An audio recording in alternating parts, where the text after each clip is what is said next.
Chove e voltam os problemas no trânsito da capital. As ruas alagadas escondem os buracos.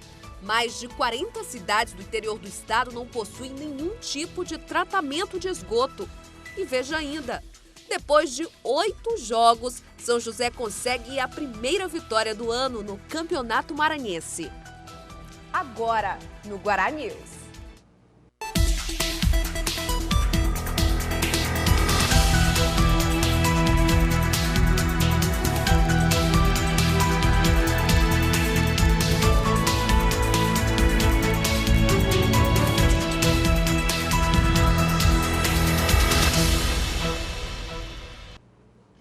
Boa tarde. Hoje pela manhã a chuva voltou a cair na capital. Depois de um fim de semana com muita chuva, a previsão é que no próximo seja da mesma forma. Transtornos principalmente no trânsito. As ruas inundadas escondem crateras, trazendo os riscos e prejuízos para motoristas. O período chuvoso em São Luís é sinal de transtornos para a população. Ruas e avenidas alagadas escondem verdadeiras armadilhas. Ao tentar passar por um imenso buraco coberto pela água, este motorista teve um prejuízo. Agora eu estou aqui parado numa oficina dessa, entendeu? Com o meu prejuízo, e quem vai arcar com o meu prejuízo? Porque eu vim aqui chovendo, a água ali cobriu o buraco, entendeu? E eu não pude desviar, porque pode ver, como vê, está tomando de conta de toda a via. Em bairros como a Coab, a população reclama do descaso. Nunca resolveram nada, todo ano é a mesma coisa, a buraqueira na porta da minha casa. Vieram cavar, deixaram o buraco. Aí a gente perguntou, e aí, como é que vai ficar a situação? Não, aí fica pela conta da prefeitura, e aí não ficar com esse buraco aqui? O caos se repete na maioria das ruas. Em alguns trechos, os motoristas não se arriscam a trafegar. Em outros, como neste próximo a um shopping do bairro, os buracos dificultam a passagem e causam confusão no trânsito, engarrafamento e o risco de colisões. A ilha toda está cheia de buracos e ninguém toma nenhuma providência. O prefeito tem que fazer alguma coisa urgente pelo Quatraque, por todos os bairros. Cadê o nosso imposto, PTU que a gente paga? Né? Cadê IPVA? À noite, as chuvas são ainda mais intensas e continuam durante toda a manhã nesses últimos dias. E de acordo com o Núcleo de Meteorologia da Universidade Estadual do Maranhão, a previsão é que aumentem. A expectativa é de que se chova 476 mililitros só este mês. Em janeiro, foram 61,8 mililitros. Fevereiro, 296, considerado o período mais intenso. E março, 264 mililitros. E as chuvas trazem transtornos também aos moradores que sofrem com inundações e deslizamentos. Um dos casos mais comuns são as das famílias da área próxima à bacia do Bacanga. O estudo resultou em um livro que mostra os fatores que levaram aos constantes alagamentos da região. O estudo feito pelo professor de Arquitetura e Engenharia Civil da Universidade Estadual do Maranhão em 2010 mostra que o crescimento desordenado da cidade é a principal causa de agressões ambientais sofridas pela bacia do Bacanga e que provocam inundações e alagamentos na cidade em locais conhecidos como áreas de risco. Esses riscos eles são ocasionados de várias maneiras. Existem riscos à saúde, decorrente de problemas de natureza gastrointestinal, respiratória, dermatológica, dengue, malária, etc. O risco social, porque na medida em que os mangues são devastados, são degradados, eles favorecem o assoreamento, as enxurradas provocam danos ambientais irreversíveis. O trabalho rendeu até um livro onde o professor relata o problema e qual seria a solução. Em relação à bacia do Bacanga, nós temos um problema sério com as comportas da barragem. Hoje nós só temos uma comporta funcionando, a outra foi completamente obstruída. E nós temos, durante as cheias, chuvas muito intensas e de grande duração, o nível da maré, da barragem, sobe com essas chuvas fortes. Então, o manejo da barragem seria um dos pontos que poderia solucionar o problema. Outras questões é o remanejamento dessas populações para áreas mais seguras. Um levantamento feito pela Defesa Civil apontou a existência de 65 áreas em situação de risco, onde os moradores convivem com as ameaças de deslizamentos de terra e inundações durante o período chuvoso. Nesta região, na área Itaquibacanga, onde foi desenvolvida parte da pesquisa do professor Salgado, centenas de famílias sofrem com o problema das enchentes. Se torna difícil porque chove, a gente não pode andar nas ruas, aí é muito inseto, essas águas empoçadas aqui. A gente pode sair que fica tudo sujo, aqui fica tudo cheio de água, tem medo de entrar água na minha casa. O Ministério Público moveu uma ação contra a Fundação José Sarney e os diretores da instituição. A ação de improbidade administrativa é por conta da aplicação indevida dos recursos repassados para financiamento de projetos. A Fundação José Sarney foi extinta em outubro de 2011 e é conhecida agora como Fundação da Memória Republicana e conta com um acervo documental referente ao período em que o senador do Amapá, José Sarney, foi presidente da República. Para deduzir no imposto de renda da Petrobras, a estatal doou recursos para desenvolver a documentação museológica e bibliográfica da Fundação, através do Programa Nacional de Cultura do Ministério da Cultura. A ação de improbidade administrativa foi proposta no final do ano passado pela 3ª Vara Federal do Maranhão contra José Carlos Souza Silva e Fernando Nelmásio Silva Belforte. Segundo o Ministério Público Federal, entre os anos de 2005 e 2008, a Petrobras destinou R$ 1.300.000 à Fundação. R$ 298.000 desses recursos teriam sido aplicados de forma irregular pelo ex-presidente e pelo ex-diretor da Fundação. Os procuradores responsáveis pela ação de improbidade demonstraram que a aplicação irregular dos recursos causou prejuízo e exigem a restituição dos valores e a condenação do ex-presidente José Carlos Souza Silva e também da Fundação José Sarney, em penas de multa, suspensão dos direitos políticos e proibição de contratar com a administração pública ou receber benefícios ou incentivos fiscais ou creditícios. Nossa equipe de reportagem tentou entrar em contato com José Carlos Souza Silva, mas após várias tentativas, o ex-presidente da Fundação José Sarney não retornou o nosso contato. A seguir, veja uma reportagem especial sobre os 2 anos da morte do ex-governador Jackson Lago.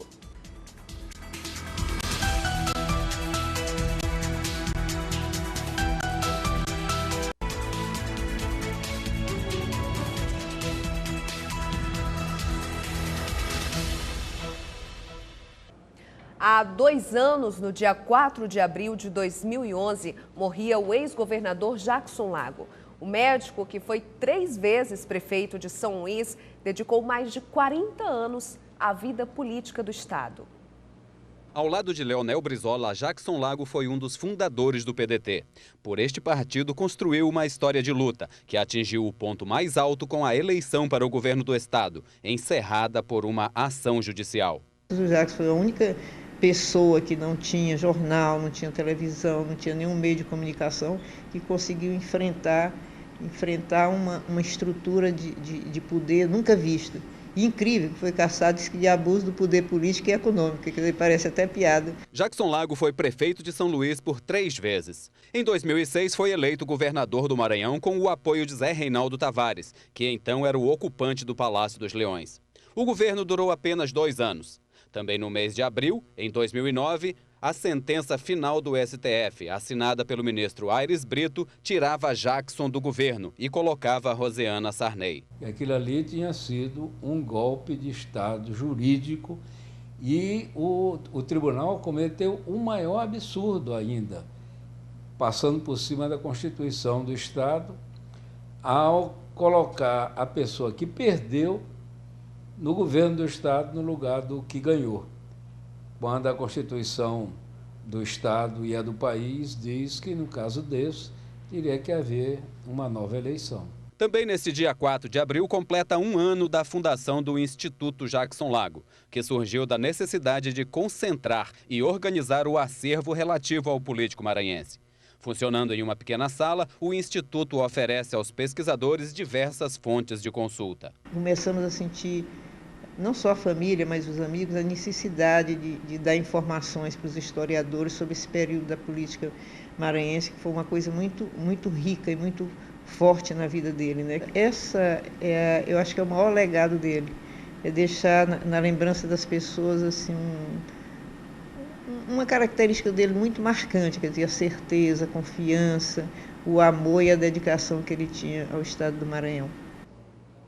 E hoje, às 7h30 da noite, no Hotel Gran São Luís, no centro da capital, vai ser lançada a primeira revista editada pelo Instituto Jackson Lago. Este primeiro número faz um balanço da história política do ex-governador. Um pouco antes, às 6h30 da noite, será celebrada uma missa na Igreja da Sé em homenagem a Jackson Lago. Foi assinado ontem o convênio para a implementação do programa Brasil Alfabetizado. Durante 8 meses, mais de 160 municípios do estado serão beneficiados com as ações do programa do governo federal. O Maranhão é um dos estados com maiores índices de analfabetos. São mais de 200 mil pessoas que não sabem ler e escrever. O convênio é uma iniciativa do governo para garantir a alfabetização de jovens, adultos e idosos do Maranhão e recuperar a qualidade de ensino do estado, que há alguns anos ocupa uma das primeiras colocações no ranking dos piores índices educacionais do Brasil. Um ano ou um projeto pontual não resolve a questão do analfabetismo. O índice de analfabetismo do estado chega a 19,31%, ou seja, mais de 200 mil maranhenses são analfabetos. O estado perde apenas para Paraíba, que apresenta um índice de 20,20%, para o Piauí, com 20,14%, e Alagoas, com 22,52%. Durante a celebração do convênio, foram anunciadas ações que devem implementar o programa Brasil Alfabetizado, como o programa Pescando Letras e o Música na Escola. Mas, de acordo com o secretário de Educação, Pedro Fernandes, para o programa dar certo, é preciso esforço e apoio de toda a sociedade. Hoje a política de educação ela deixa de ser uma política de governo, ela passa a ser uma política de Estado.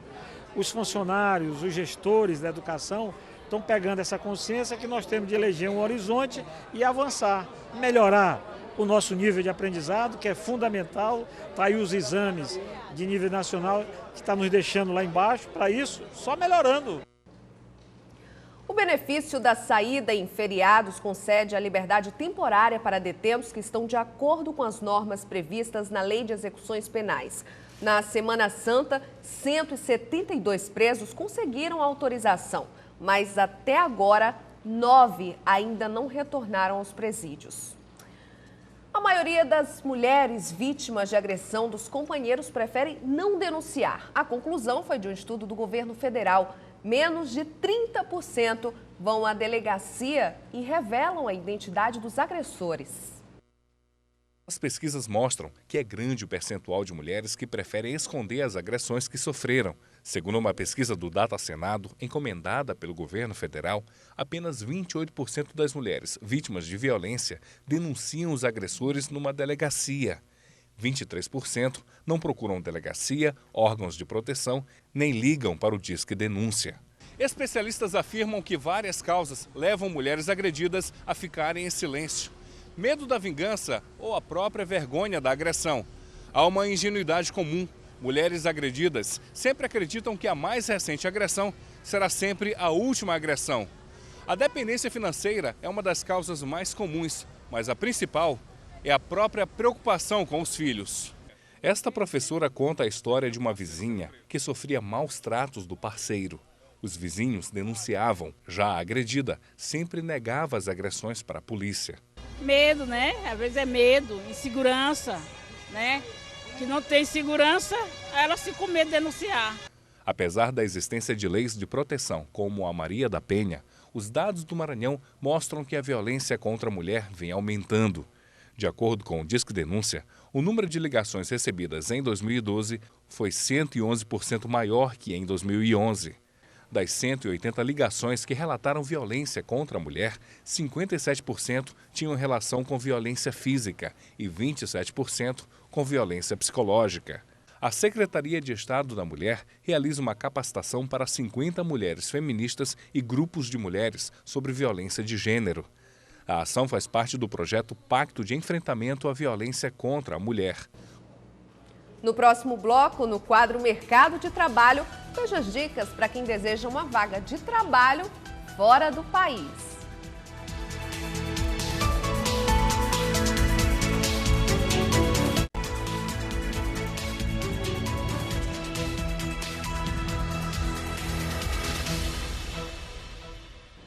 As oportunidades de trabalho fora do país têm atraído muita gente que vê a chance de uma remuneração maior e com um currículo com mais experiências. O conhecido intercâmbio profissional é organizado pelas agências de viagens. Conheça mais sobre os destinos mais procurados e as vagas de emprego no quadro Mercado de Trabalho.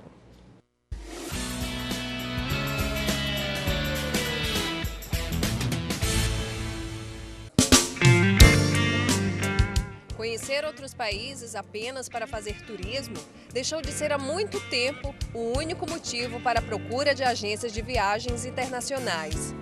É que tem muito brasileiro de olho nas oportunidades de emprego no exterior e de salários que, dependendo da ocupação, podem chegar a R$12 mil.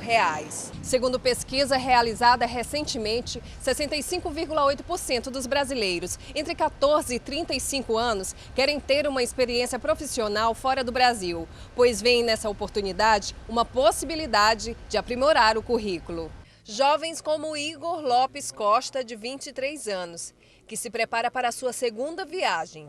Dessa vez, Igor vai para Dubai, nos Emirados Árabes, trabalhar como auxiliar de garçom. Dando uma pesquisada sobre viagens internacionais, aí vi um perfil no Facebook de empregos em Dubai, me interessei e fui atrás, né? Ele também nos explicou que a primeira providência tomada foi quanto à segurança da viagem. Eu fui atrás da Polícia Federal para saber se a empresa era idônea e fui, além da Polícia Federal, fui na Receita Federal para saber se estava tudo certinho, se eu podia confiar mesmo e ir com eles. O intercâmbio profissional é organizado por agências de viagens educacionais, um setor que está crescendo muito no país. Os destinos mais procurados são o Canadá, Irlanda, Espanha e Emirados Árabes. Além de garçons, países empregadores oferecem vagas para pintor predial, manicure, açougueiro, padeiro, designer de interiores, secretária, carpinteiro, entre outras. Mas para que a oportunidade não se transforme em pesadelo, o conselho do coordenador de intercâmbio, Ivo Santos, é que o interessado saiba muito bem que tipo de empresa vai agenciar o contrato de trabalho. Eu acho que, primeiramente, assim, a pessoa deve procurar uma agência de intercâmbio, né, para poder cuidar de todo o processo, né, dessa experiência no exterior. De preferência, procurar agências que sejam associadas à Belta, né, porque, em geral, nós trabalhamos com escolas, né, e com programas que são credenciados por órgãos como o Ministério do Trabalho, o Ministério da Educação, dos países onde a pessoa quer estudar. Então, assim, seria, digamos, o primeiro cuidado para se iniciar esse processo, para evitar surpresas desagradáveis no futuro.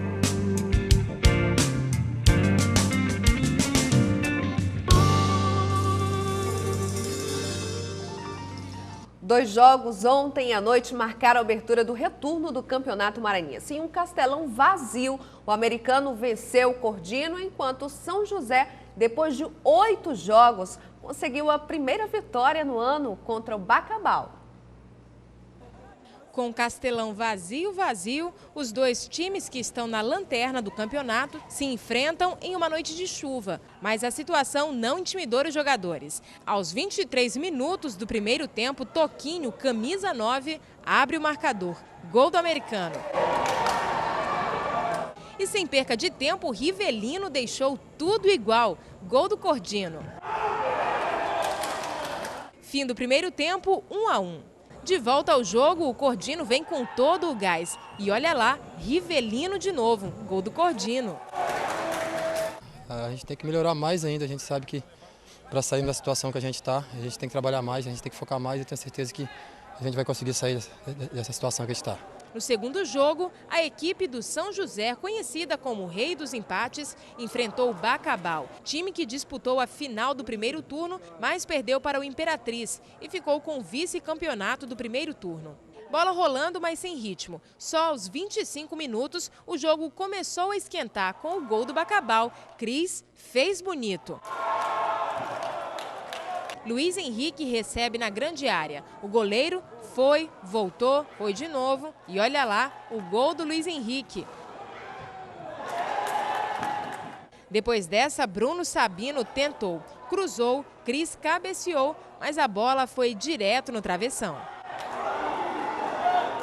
Depois de vários empates e nenhuma vitória, finalmente o São José quebrou o jejum. Nos últimos minutos, virou o jogo. Aí veio o Raul, camisa 8, no finalzinho. Fez o segundo gol do São José. E nos acréscimos, Alessandro, camisa 17, fechou com chave de ouro. Fim de jogo, 3 para o São José e 1 para o Bacabal. Futebol é quem erra menos, leva o título para casa. Então foi isso que aconteceu. O time do Bacabal errou bastante e saiu com a derrota no momento. Estive ali torcendo pelos companheiros no primeiro tempo e graças a Deus tive a oportunidade de entrar e contribuir com a vitória para o meu time. A Polícia Federal começou a cumprir nesta madrugada 29 mandados de busca e apreensão em 4 cidades do Pará. A operação da PF investiga a extração ilegal de madeira na reserva biológica do Gurupi, na região oeste do Maranhão. A repórter Elinalva Cardoso tem outras informações.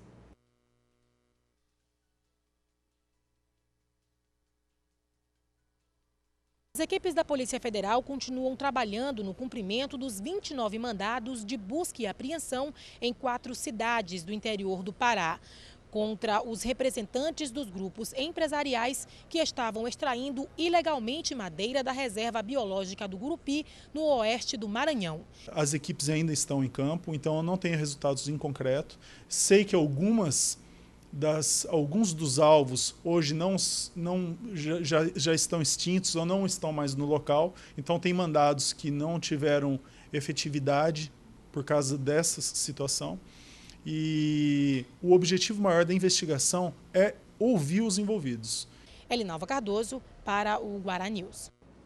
Com a extração irregular de madeira, a Polícia Federal contabiliza um prejuízo ambiental de mais de 50 milhões de reais. Confira as reportagens do Guará News de hoje no site tvguará.com. Outras notícias no Maranhão acontece às 6:45 da noite. Uma excelente tarde para você e eu te espero amanhã, ao meio-dia.